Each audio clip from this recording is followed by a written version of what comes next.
নমস্কার। আজকে পড়ছি ভূতের গল্প, ভূত ও পেতনি, সুনীল গঙ্গোপাধ্যায়। বাসুদেবপুরের হরিহর বাড়ুজ্যে বা শ্রীযুক্ত হরিহর ব্যানার্জির নাম প্রত্যেক ঘরের প্রত্যেকটা লোকের মুখে একবারে অমৃতের মতো। আর হবেই না কেন? হরিহর যদি না থাকতো তবে এই গ্রাম একদিন শ্মশান হয়ে ভূত পেতনির গ্রাম হয়ে যেত। কত লোকের অসুখ বিসুখ হয়, আর হরিহর বাড়ুজ্যে তাদের সারিয়ে তোলে। কার কুষ্ঠ, কারো কলেরা, দিনে দুপুরে রাত্রে যখনই ডাকে তখনই ছুটে যায় হরিহর। রুগী বা রুগীর বাড়ির লোকজন প্রথমে তার ব্যবহারে একটু আশ্চর্য হয়ে যায়, কিন্তু পরে তারা হরিহরের ভেতরের আসল রূপটাকে ধরে ফেলে। এখন আর কেউই তেমন কিছু মনে করে না। ডাক্তারটা ছিল বড্ড গরিব, আর গরিব হবে নাই বা কেন? কখনো মুখ ফুটে একটা পয়সা চাইতো না, চাইলেই বা দেবে কোত্থেকে? গ্রামের নাম যদি দুঃখী গ্রাম হতো তো নামটা মন্দ হতো না। 25 বছর ধরে ডাক্তারি করেছে হরিহর। ছোটবেলা থেকেই তার ইচ্ছে বড় হয়ে ডাক্তার হবে, ডাক্তার হয়ে সে মানুষের সেবা করবে। তাই আজ অবধি মানুষের সেবাই করে চলেছে। গ্রামের লোকজন অবশ্য ডাক্তারি ফি বাবদ পয়সা করে দিতে পারত না, কিন্তু দেবতার মতো সম্মান ও শ্রদ্ধা করত। গ্রামের কোনো লোক তার মুখের উপর কথাটি পর্যন্ত বলতে বিশেষ সাহস পেত না। এই সেদিনের কথা। রাত তখন প্রায় 1টা-1:30 হবে। সনাতনের মা প্রায় যায় অবস্থা। 3 মাস ধরে বুড়ি ভুগছে। যমদূত আর ঘরের চৌকাঠে বসে আছে বললেই চলে, কিন্তু চৌকাঠের ভেতরে প্রবেশ করতে দিচ্ছে না ওই হরিহর ডাক্তার। কি যেন একটা বুকের ব্যামোয় ভুগছে ওই বুড়ি। বুড়িকে দেখে ডাক্তার সমস্ত ওষুধপত্র দিয়ে বেরোলো। রাত তখন প্রায় 2:30। বুড়ি দিব্যি নাক ডাকিয়ে ঘুমোতে লাগলো। বাড়ির বাইরে এসে সনাতন ডাক্তারকে এগিয়ে দিয়ে আসতে চাইল, কিন্তু ডাক্তার বারণ করতে সে আর এগোলো না। কারণ সে কেন, গ্রামের কেউই হরিহরের মুখের উপর বিশেষ একটা কথা বলতে সাহস পায় না।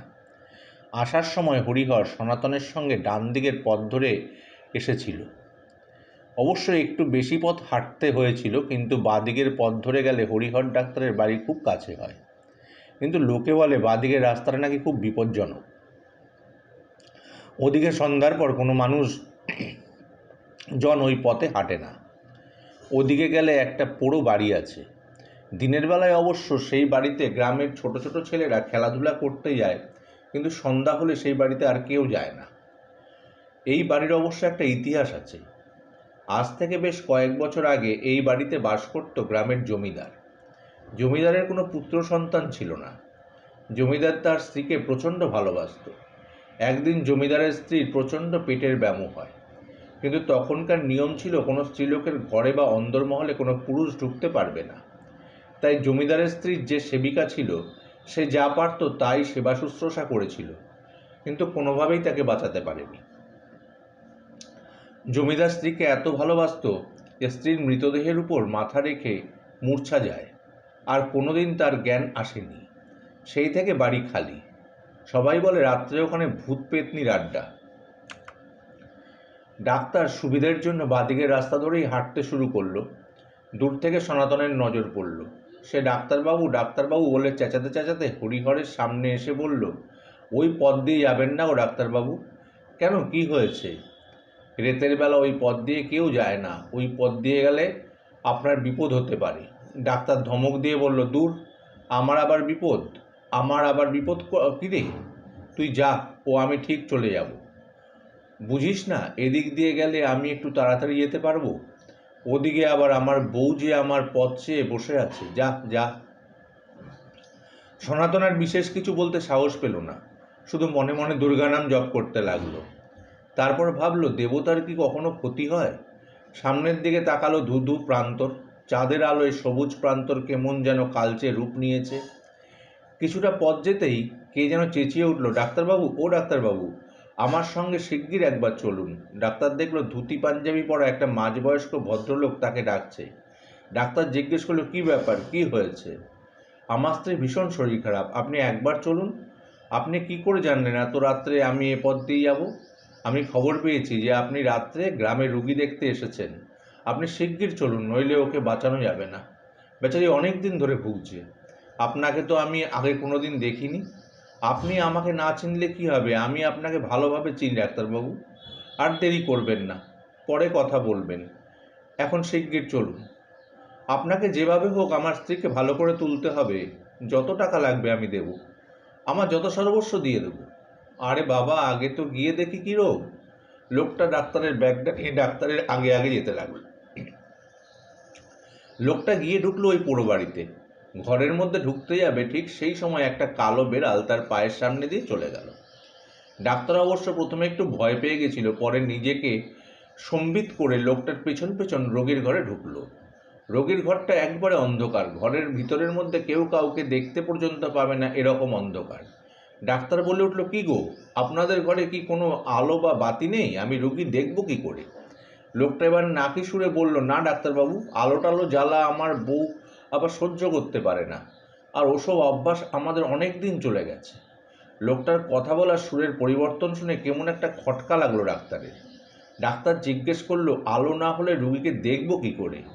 লোকটা আবার নাকি সুরে উত্তর দিল, ঠিক আছে, চাঁদের আলো আছে, আমি জানলাগুলো সব খুলে দিচ্ছি, আপনি রুগী দেখুন। ডাক্তারের মনে ভয়ের সঞ্চার হলো। ডাক্তার অবশ্য ভূত পেতনিকে বিশ্বাস করে, তাই ধরে নিল এটা একটা ভূতুড়ে বাড়ি, আর এখানে সব ভূত পেতনির আড্ডা। ডাক্তারের মনে প্রচণ্ড ভয় হতে লাগলো। বুঝতে পারলো লোকটা মানুষের রূপ ধরে একটা ফাঁদে ফেলার জন্য এইভাবে ঠকিয়ে নিয়ে এসছে তাকে। মনে মনে সে রাম নাম জপ করতে লাগলো।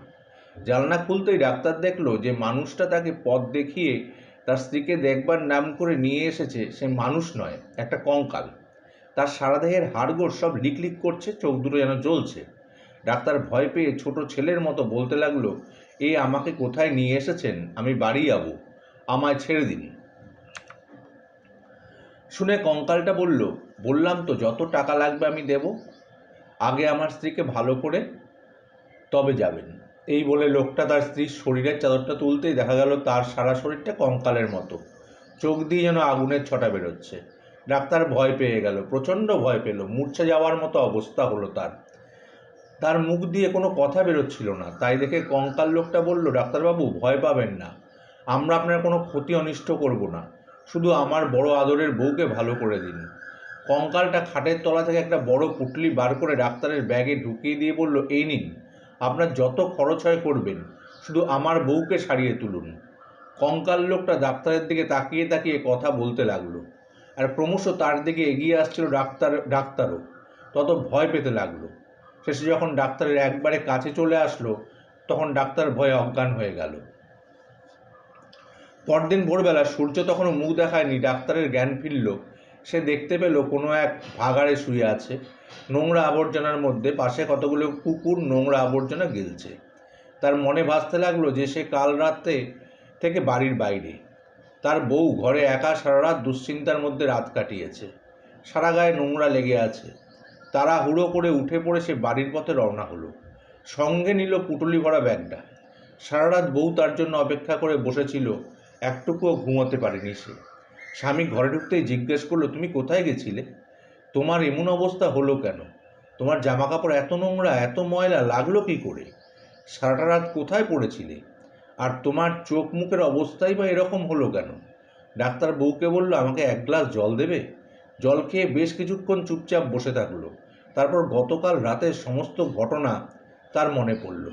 বউকে সমস্ত ঘটনা সে খুলে বলল, কিন্তু সে কিছুতেই চিন্তা করে উঠতে পারল না যে কি করে ওই ময়লা আবর্জনায় এলো, কে তাকে ওই আবর্জনার মধ্যে এনে ফেললো। বউ বললে, এখনও বুঝতে পারলে না? ওই ভূত পেতনিগুলোই রাগে রাগে ওই কাণ্ড করেছে। কথা বলতে বলতে হঠাৎ ডাক্তারের মনে পড়ল সেই পুঁটলিটার কথা। সে বউকে বলল, দেখো তো বউ, ওই ব্যাগটার মধ্যে কোনো পুঁটুলি আছে কিনা। বউ পুঁটলি খুলে দেখে হাজার হাজার মোহর। সে আশ্চর্য হয়ে গেল, মনে মনে ভাবতে লাগলো, এবার তারা বিরাট বড়লোক হবে, এতদিন যে দারিদ্র তাদের ঘরে ছিল তা দূর হবে, ভগবান স্বয়ং সহায় হয়েছে। বেলা হতে গ্রামের অন্যান্য নামকরা লোকদের সমস্ত ঘটনা বলতে তারা সেই জমিদারের আর জমিদারের স্ত্রীর পুরনো ইতিহাস বলল। গ্রামের অবনী রোজাকে ডেকে জিজ্ঞেস করতে সে বললে, জমিদারদের বংশের কেউ ছিল না, তাই তাদের কোনো শ্রাদ্ধ শান্তি করা হয়নি, তাই আত্মারও শান্তি হয়নি। অবশ্য একটা কাজ করলে আত্মার মুক্তি ঘটবে। ডাক্তার তখন ওঝাকে আর গ্রামের অন্যান্য লোকদের বলল, কাল রাতে জমিদার ভূত আর তার পেতনি স্ত্রী আমায় প্রচুর ধনরত্ন দিয়ে গেছেন। আমার বাবু ওসব বড় লোক টোক হওয়ার ইচ্ছা নেই। তোমাদের সেবা করতে পারলেই আমার আনন্দ।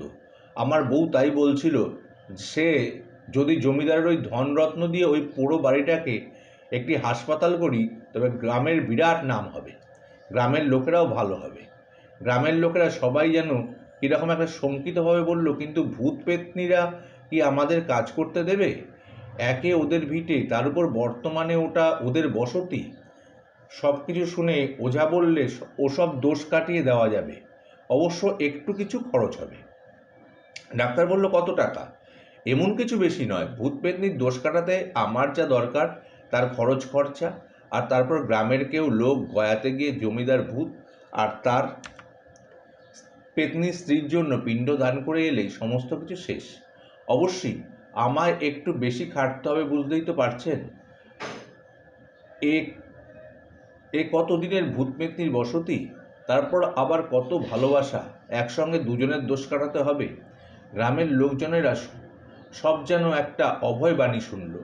তারা সকলে মিলে বলল, ওসব যা কিছু করতে হয় তুমি করবে, আমরা ওসবের কিছু বুঝি না, যাতে যা ভালো হবে তুমি তাই করো। তুমিও তো আমাদের গ্রামেরই লোক, আর বাবা, গ্রামে যদি কিছু একটা হয় সেটা তো তোমারও ভালোর জন্য। ওঝা বললে, ঠিক আছে, আমি যা যা বলছি সেই মতো সব জোগাড় করে দাও, তারপরের সব ব্যবস্থা আমি করে দিচ্ছি। তারপর ওঝা পোড়াবাড়ির ভূত পেতনিকে চিরদিনের মতো তাড়িয়ে দিয়ে বাড়িটাকে দোষমুক্ত করে দিল। কিছুদিন পর গয়াতে গিয়ে পিণ্ডি দিয়েও আসা হলো। তারপর হাসপাতাল তৈরির জন্য বাড়ি ভাঙা শুরু হলো। হাসপাতাল তৈরি হলো। গ্রামের লোকের হরিহর বারুদ জেগে হরিহর দেবতা বলতে লাগলো। নমস্কার। এরকম আরও অনেক গল্প শুনতে এই চ্যানেলটিকে আপনারা সাবস্ক্রাইব করুন। ধন্যবাদ।